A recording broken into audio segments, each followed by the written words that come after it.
जय माता दी। हम मनुष्यों का स्वभाव ही ऐसा होता है, हमें हर चीज़ जल्दी चाहिए होता है।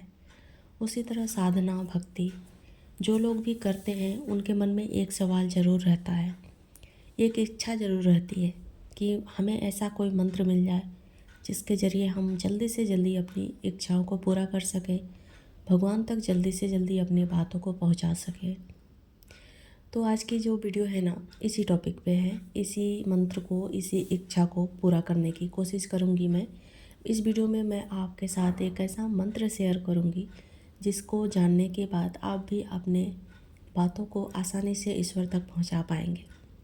वीडियो बहुत ही ध्यान से सुनिएगा। सबसे पहले मैं आपके साथ एक छोटी सी स्टोरी शेयर करूँगी। कहानी है एक ग्वाल बाल की। वो गाय को चराने के लिए जंगल में जाता था। जंगल में जब उसके साथ कोई नहीं होता, गाय चर रही होती थी, तो वो अपने आप में मग्न हो जाता, भगवान से बातें किया करता। ऐसे ही लगातार चलता रहा। एक दिन वहाँ से एक सन्यासी गुजरे। सन्यासी ने उस बालक को देखा, उसको बड़ा ही आश्चर्य हुआ। उसने कहा कि ये बालक क्या कर रहा है। मन में सोचा। वो बालक के पास गए और उससे पूछने लगे कि तुम क्या कर रहे हो ये।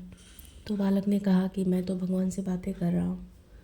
उस सन्यासी को बड़ा ही आश्चर्य हुआ। उसको मतलब विश्वास नहीं हो रहा था कि ये बालक भगवान से बातें कर रहा है।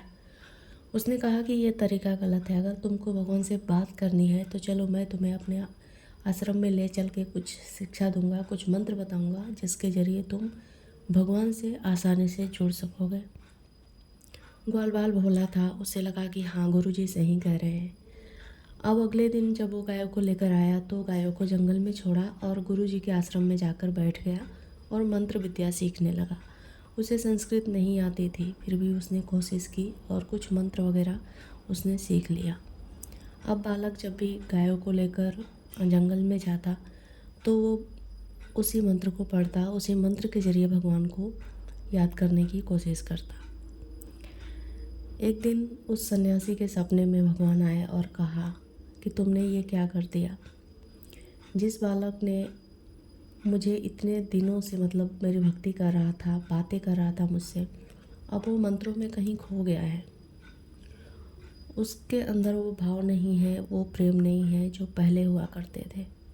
मुझे वही भाव और प्रेम चाहिए, ना कि कोई मंत्र वगैरह चाहिए। तो असली कहानी का मतलब यही है कि हमें भगवान से जुड़ने के लिए किसी मंत्र साधना की ज़रूरत है ही नहीं। हमें तो सिर्फ प्रेम भाव चाहिए, जिससे कि भगवान खुश होते हैं, प्रसन्न होते हैं। सिर्फ उनको वही चाहिए होता है और कुछ भी नहीं। सन्यासी को वो बातें समझ में आ चुकी थी कि उसने कितनी बड़ी गलती कर दी। किसी भी मंत्र में उलझकर हम बहुत सारी चीज़ें खो देते हैं। बस हमें अपने प्रभु पर विश्वास होकर समर्पित कर देना चाहिए खुद को, जिससे कि भगवान खुश होंगे, ना कि मंत्रों से। मुझे उम्मीद है कि इस कहानी के ज़रिए ही आपको सारी बातें समझ में आ गई होगी। और मेरा जो मंत्र देने का मकसद था, यही मंत्र था कि सिर्फ़ और सिर्फ प्रेम भाव से ही हम ईश्वर से जुड़ सकते हैं, ना कि किसी साधना से।